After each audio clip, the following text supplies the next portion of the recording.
Hi, and welcome to my Microsoft Access 2013 tutorial series. These tutorials are intended for all users of Microsoft Access who want to learn more about how to use the tool.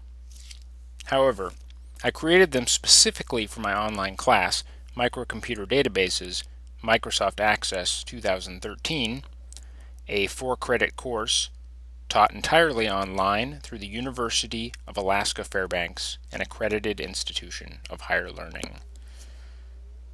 That doesn't mean you can't take it though, so please feel free to keep watching these videos and sign up for the course. It's a 3-credit course for undergraduate study, and if you're interested in enrolling in the course, you can do so easily by going to uaf.edu. In this first lesson, we'll look at customizing your dashboard so you can be as efficient as possible. Let's get started. First, open your Microsoft Access program. Mine can be found in my Start menu. If you're going to be using the program a lot, you should consider making the Access icon available on your desktop by right-clicking it and choosing Send to Desktop. When you open the program, you'll probably want to start with a fresh database. It can be daunting because you have to create everything from scratch, but it also allows you to create whatever you want. You'll also want to make sure you do that for this class. I don't allow people to use templates. Also, it's going to create problems for you, especially when you're new to the program. So make sure you create a new database. However, you can open and use any of the templates that you want.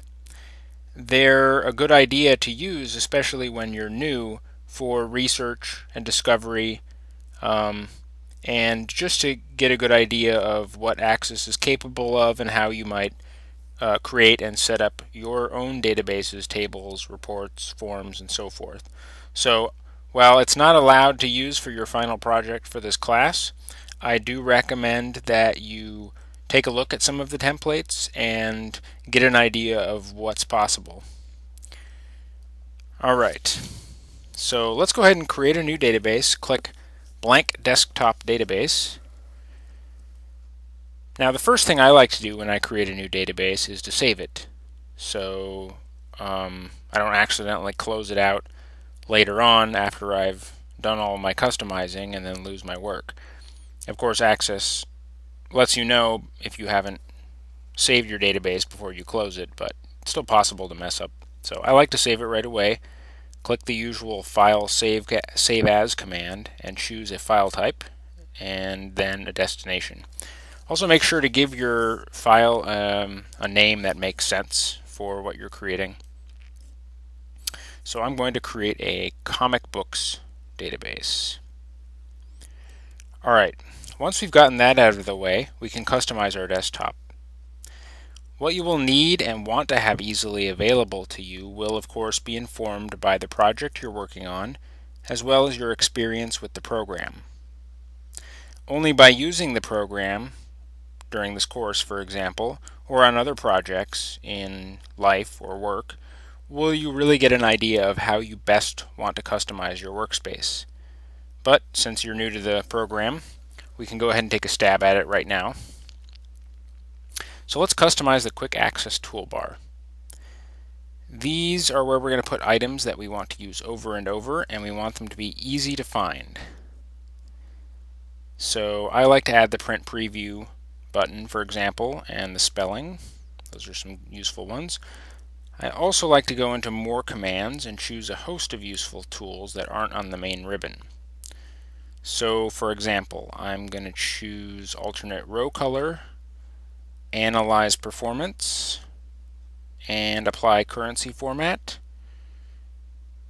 and backup database. There's a bunch more I'd probably like to add for a lot of the databases I work on, but I'm not going to go over everything here today. There's so many of them.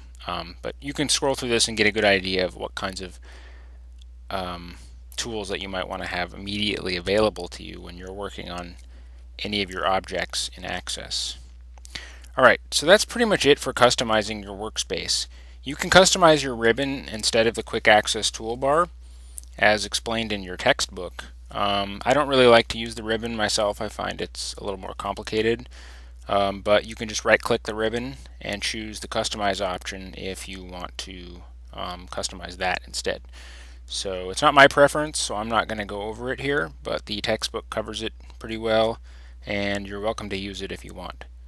Alright, so that's it for this lesson. Thanks for watching the video. I look forward to seeing you all in class, and in the next video, which we'll talk about setting up your tables.